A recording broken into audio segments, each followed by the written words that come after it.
নমস্কাৰ। এই খেতিবিলাক কি খেতি আপোনালোকে জানেনে? এইবিলাক হৈছে আমি মিঠা আলু বুলি কওঁ। মিঠা আলু হ'ল এই আলুবিলাক অলপ দীঘল আকৃতিৰ আৰু খুব মানে মোটা মোটা হয়।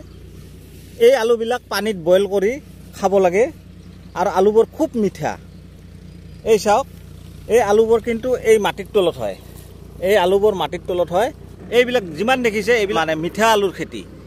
মই আপোনালোকক দেখুৱাই আছোঁ। এই মিঠা আলুবিলাক তুলিছে, মই দেখুৱাই আছোঁ।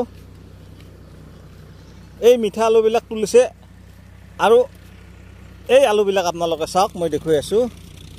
এইবিলাক আলু, এইবিলাক হৈছে আলু। এইবিলাক সৰু সৰু আছে, কিন্তু তলত ডাঙৰ ডাঙৰ আছে, মোটা মোটা। আৰু এইবিলাক পানীত বইল কৰি খায়, খুব মিঠা লাগে। কিছুমানে আঞ্জা ৰান্ধিও খায় আৰু কিছুমানে পিটিকাও খায়। মানে এই মিঠা আলুবিলাক সাধাৰণতে বালিয়হীয়া মাটিত খুব ভাল হয়, যিহেতু এইবিলাক ব্ৰহ্মপুত্ৰৰ পাৰৰ মাটি, পলসুৱা মাটি। গতিকে এই পলসুৱা মাটিত খুব ভাল হয় এই মিঠা আলুৰ খেতি।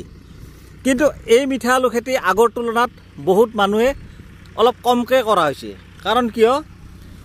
বহুদিন লাগে এইবিলাক হওঁতে হওঁতে, সেইকাৰণে আজিকালি মানুহে এই মিঠা আলুৰ খেতি খুব কমকৈ কৰে। গতিকে শাক পাচলিৰ খেতিয়ে বেছিকৈ কৰে।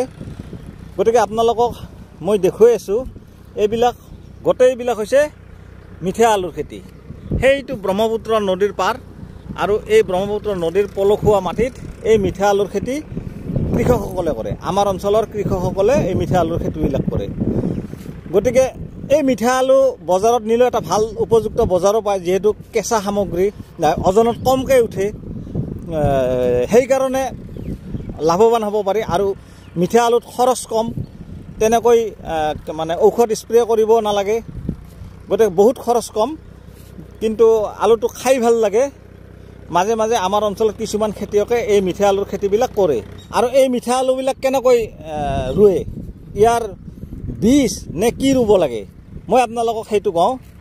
এই মিঠা আলুৰ গাছ মানে গছবিলাক কি কৰে, যেতিয়া আলুটো তোলে, আলুটো তোলাৰ পাছত এই গছবিলাক মাটিতে গুজি থৈ দিয়ে।